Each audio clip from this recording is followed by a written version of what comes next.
penso que dende pequena xa estaba predestinada a dedicarme á educación social, porque sempre tive moito sentimento de xustiza social, moita empatía polo próximo, e bueno, con todo o que iso supón, pois eso, positivo, negativo, durante toda a trayectoria vital, ao final, pois aquí estou, feita unha educadora social de maneira profesional.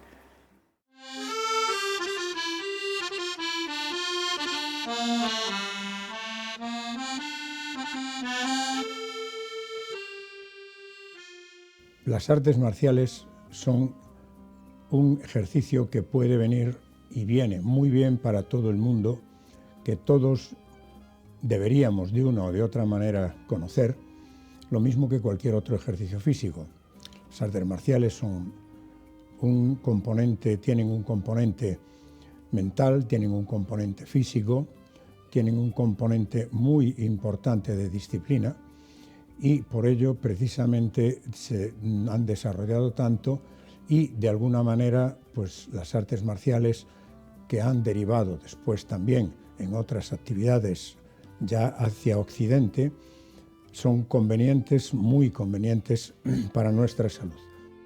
Carlos Conde, pionero, campeón y forjador de campeones. Entonces mi pregunta es, ¿cómo surgió el amor por esta disciplina, por el full contact, creo que se dice así, full contact o kickboxing, sí. Y cómo surge y cómo descubrieron ese potencial que había en Carlos Conde para dedicarse a esta disciplina, porque realmente a lo mejor no es fácil. Ese es un tema un poquito, digamos, como podríamos decir casual. Si me remonto atrás, trataré de ser muy breve,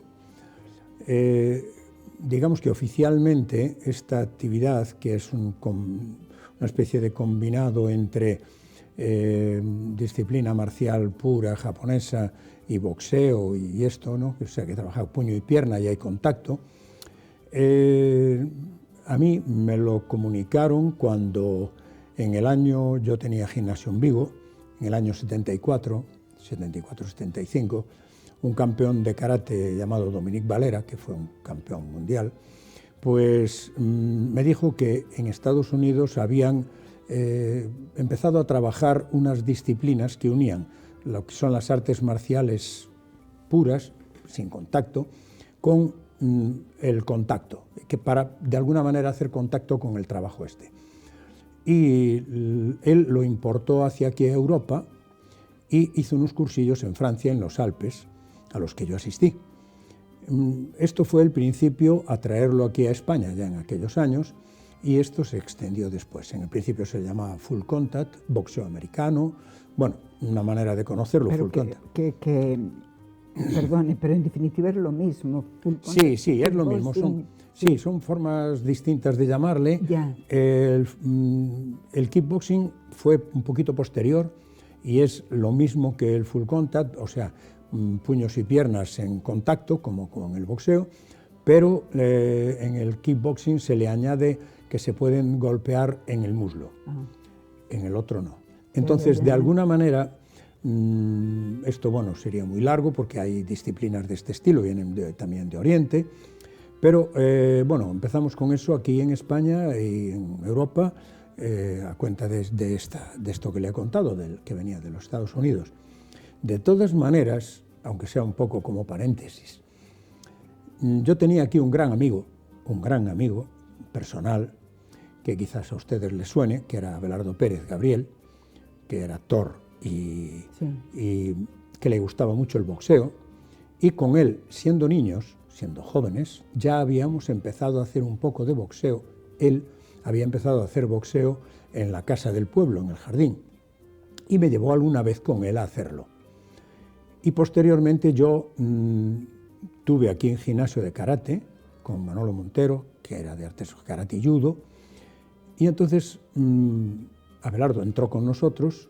Aún no estaba esto que le he dicho en Europa, esto digamos que lo cuento un poco paralelo, que nosotros habíamos hecho algo, íbamos a Reza, Abelardo y yo, y allí entrenábamos el karate que yo sabía y el boxeo que él sabía. Lo hacíamos los dos y con el tiempo descubrí que, mira tú por dónde, pues habíamos estado trabajando el full contact. Bien, oficialmente ya se vino para aquí en los años 75, 76, lo traje para Vigo, que tenía gimnasio en Vigo, luego vino para Orense también, y es un poquito el principio. Empecé a competir, competimos por Europa y ahí fue donde ya me hice campeón de Europa y bueno, pues seguí después preparando a chicos, a gente. Conmigo estuvieron en Vigo gente como José Pereira y aquí gente pues como Simón González o como Manuel Míguez, figuras del deporte, porque digo yo, o sea, es un deporte de contacto ya directamente. Sí, de contacto, sí. Y el ser 9 veces campeón de Europa significa ser 9 veces número 1 en Europa. Eso debe implicar mucho trabajo detrás. Y otra pregunta, ¿hizo que esta fama cambiara su actitud o su personalidad? No, para nada, para nada. A ver, yo en aquellos tiempos obviamente fui pionero. Totalmente. Y cuando digo pionero en España, pues fui pionero, junto con otro chico que también estaba en los Alpes, que era Mariano Morante, que era de Madrid, que era hijo de un médico, que murió ya el chaval. Y no supuso nada especial en mi ego ni nada, simplemente empezamos a trabajar y a entrenar. Evidentemente hay algo que es incuestionable. Yo fui campeón de Europa también en los principios, pero bueno, es evidente que en los principios la cantidad de gente que practicaba y el nivel no era como ahora, era menos cantidad. Bueno. Entonces no resultaba, digamos, tan largo o tedioso conseguir un campeonato. Pero sí, efectivamente, tuve campeonatos importantes. Aquí en Orense hice campeonatos importantes, el pabellón se llenó varias veces y supone mucho trabajo, mucha disciplina, porque además tienes que llevar tu trabajo, que es el gimnasio, con tus clientes y tienes que también entrenar a otras personas. Claro. Supone, evidentemente, un trabajo, pero cuando te gusta, pues bien. El deportista es vocacional, nace o se hace. Y también puedo decir que necesita más fuerza mental o física. Serían como dos preguntas ahí un poco gordas. Pero todo eso es importante. El deportista es vocacional, tiene mucho trabajo, poco a poco te vas haciendo, porque al principio evidentemente tienes unas exigencias y posteriormente, conforme subes el nivel, las exigencias son mayores. Y de alguna manera tú, para mantenerte en el nivel de exigencia que supone un deporte profesional, tienes que tener vocación, interés y capacidad de esfuerzo. Entonces, de alguna manera ambas y dos. Si no naces con un poco de voluntad, un poco de fuerza mental, pues no te vas a poder hacer. Y hay mucha gente en todas las actividades deportivas que tienen unas fantásticas cualidades, pero sin embargo no dan ese tope que se espera de ellos porque les falta la parte mental, que es la segunda parte que es muy importante. Creo que es muy interesante dejar ver que las actividades no están constreñidas a una edad, que mayores, más mayores y muy mayores pueden seguir practicando actividades deportivas de todo tipo, incluso la nuestra, el boxeo, cualquier actividad de este estilo. ¿Por qué? Porque siempre hay unos niveles. El nivel puede estar más abajo o más arriba y uno puede hacer lo que pueda dentro de esa misma actividad y es muy liberadora. Muchísimas gracias por este consejo, porque sí es cierto, lo difícil es ponerlo en práctica muchas veces por la comodidad, pero bueno, muchas gracias de verdad, muy interesante. Vale, pues muchas gracias a ustedes.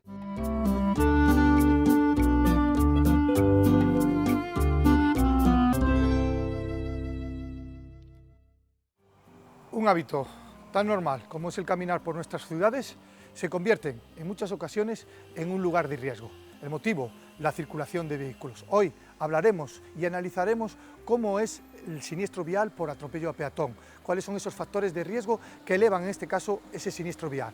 Lo primero, tenemos que decir e indicar y sobre todo incidir muchísimo que debemos de pasar por los lugares habilitados para ello. En esta ocasión, para un paso de peatones, que en este caso no se encuentra con semáforo. Tenemos pasos de peatones con semáforo y sin semáforos. Otra de las infracciones que se suelen cometer por parte de los peatones es pasar por los lugares inadecuados, es decir, lo que acabo de decir anteriormente, no pasar por un lugar habilitado, sobre todo también no respetar en este caso el semáforo peatonal, es decir, debemos en este caso de respetar esa norma del semáforo peatonal, en este caso también empatizar con ello y sobre todo también muchas veces en estas ocasiones las distracciones que lleva el propio peatón. Hoy también quiero indicar en este caso cómo es la pauta correcta de pasar por un paso de peatones, en este caso sin semáforos, porque tenemos interiorizado muchas veces que nosotros tenemos la prioridad en el paso de peatones. Sí que es cierto, la norma lo establece así, pero ello no quiere decir que en este caso pasemos en muchas ocasiones incluso que no miremos, que no nos aseguremos de que realmente el vehículo nos ha visto, porque la percepción, en este caso del conductor, puede estar con una desatención o con una distracción cognitiva. Por lo tanto, voy a indicar cómo se debería de pasar de una manera correcta por un lugar habilitado en un paso de peatones sin semáforo peatonal. La primera pauta que tenemos que siempre tener en cuenta es que nos debemos de colocar o situar en el medio del paso de peatones. En el medio justo, que el conductor perciba que está el peatón en el paso de peatones. En segundo lugar, pasaremos una vez que el vehículo, en este caso el conductor, ha detectado la presencia del peatón y en el momento que el vehículo pare, pasaremos de ello. Como lo está haciendo en este caso este conductor de motocicleta, pasamos ahora. Esta es la manera correcta de pasar por un paso de peatones de la manera más segura. Volvemos a indicarlo, son 3 pautas, 3 puntos. Parar, mirar y cruzar, solamente cuando el conductor del vehículo se ha detenido, es decir, ha percibido en este caso al peatón, porque en muchas ocasiones los siniestros viales por atropellos a peatones son debido, en este caso, a una distracción por parte del conductor o por una irrupción súbita del peatón pensando que tiene esa prioridad, en este caso, en el paso de peatones. Caso erróneo, porque en este caso también tenemos que hablar de esa responsabilidad que ahora está habiendo con muchas sentencias que se están llevando en este caso a cabo, en el cual la responsabilidad recae en el propio peatón por no respetar en este caso la norma de tráfico o por realizarlo, como acabo de decir, con una mala conducta, es decir, una irrupción en la calzada de una manera sorpresiva para el propio conductor de cualquier tipo de vehículo. Tenemos que indicar también que tenemos que empatizar siempre con las normas de tráfico y sobre todo pasar por los lugares habilitados, porque es una de las primeras infracciones que cometen en este caso los peatones en vía urbana. Pasar por un lugar inadecuado es diariamente algo que vemos cotidianamente en nuestras ciudades. Y como tal me gustaría acabar en este caso con un resumen que define prácticamente todo lo que acabamos de hablar o decir, que es peatón, tus pasos siempre con seguridad.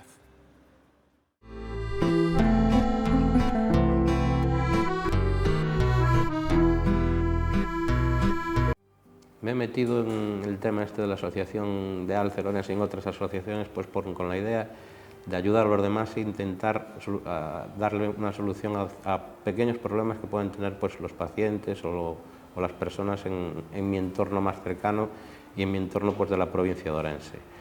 Intentando siempre pues obtener una satisfacción personal por siempre estar disponible ayudando a los demás y luchando por los derechos de ellos.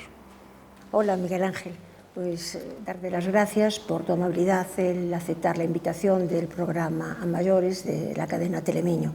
Es un placer para nosotros el tenerte aquí y sobre todo para hablar de un tema tan importante como es el trasplante, los trasplantes que hoy pues desgraciadamente y afortunadamente pues están en mucho vigor.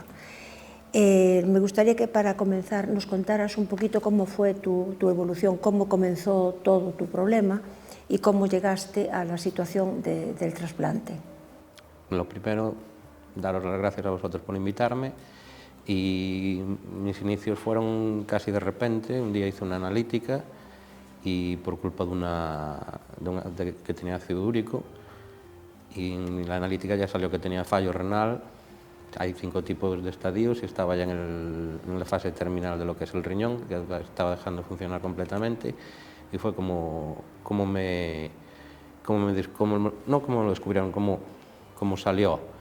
Y a partir de ahí pues empecé con un par de consultas, ya me dijeron que lo mío era crónico, que tenía que entrar en diálisis, que solo me quedaba entrar en diálisis y trasplante, y así fue evolucionando hasta que a los 2 meses entré en diálisis, después de hacer una fístula arteriovenosa en el brazo izquierdo, y al cabo de año y medio entrar en diálisis, pues gracias a Dios apareció el trasplante. El trasplante sigue siendo pues otro tratamiento, no es una cura. Es un tratamiento. Es un tratamiento. Por eso, ¿cuánta importancia tiene, y bueno, en nuestra sanidad, que es una maravilla lo que tenemos, la sanidad pública, esa importancia, como digo, que tiene el hacerse unas revisiones periódicas? Porque a ti en un simple análisis te detectaron, o sea, si te abandonas, pues fíjate tú, y eso seguramente que fue cogido en un estadio, pues... Tardío, claro. ¿Qué importante es el hacerse es muy importante, no damos importancia ni el valor real que tiene, porque el problema que tienen los riñones es que cuando dejan de funcionar no dan dolor ninguno, no dan síntomas aparentes de que te estén dejando de funcionar, sino cuando casi están dejando de funcionar es cuando te salen una serie de síntomas que tú los achacas a otras cosas. Claro. Bueno, tú formas parte, eres el presidente de la asociación Alcer. ¿Qué ofrece la asociación a las personas que tienen asociadas? Anima desde aquí a todas las personas a que formen parte, que se integren en la asociación y la importancia de ella.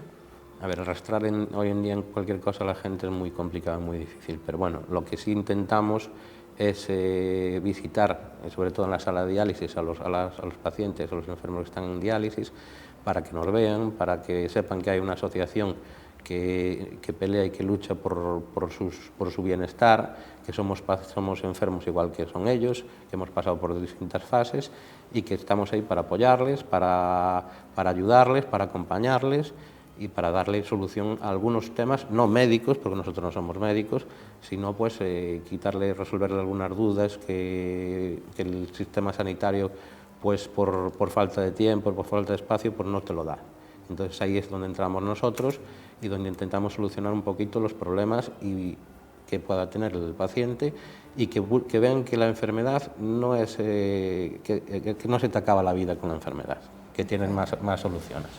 Pero aquí juega un papel importantísimo, lógicamente, la donación. Es muy difícil el captar donantes, el ser donantes, porque tenemos como un miedo ahí, que total es un absurdo, pero todavía existe, cada vez menos, afortunadamente, cada vez menos, gracias a campañas. Las nuevas generaciones pues no tienen lo que son los problemas religiosos que conllevan, que tenían nuestros padres, nuestros abuelos y nuestros bisabuelos, sino que ven pues la donación pues como darle la posibilidad a otras personas de darle una segunda vida, que sin ella nosotros, por ejemplo, en nuestro caso, en el caso de los riñones, sí podemos vivir sin necesidad a la larga sí, pero necesitamos que nos donen los riñones, pero podemos ir viviendo. Hay gente que pues para pulmones, para corazón, para hígado necesitan el trasplante para poder seguir viviendo. ¿Y a ti te costó mucho tomar la decisión o ya vino de alguna manera dada de someterte al trasplante? No, a mí más o menos me vino una cosa muy rodada, porque ya digo, yo eché muy poquito tiempo en diálisis, eché año y medio, y en sala tuve y tengo compañeros porque llevan 10, 11, 12 años en la sala, no le aparece un trasplante o a veces no tienen opción a poder trasplantarse, porque tienen otras patologías o porque no tienen espacio para poner el riñón. O no viene el donante ese idóneo, ¿no?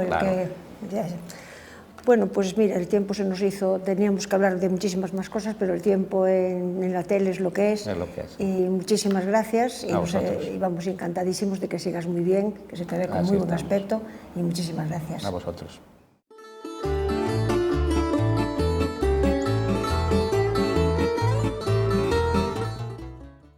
Un dos colectivos cos que pode intervir e debe intervir, se debe intervir el de educación social, é o colectivo das persoas maiores que hoxe en día están a vivir unha realidade que temos poñer o foco sobre ela, que é a soidade non desexada, e non só é exclusivo das áreas do rural, como moitos poden imaginar, senón que tamén afecta ás persoas maiores que viven nas cidades. Quizáis non sexan moi visibles ou moi visibilizadas, e por eso se pode chegar a considerar como unha pandemia silenciosa esta soidade.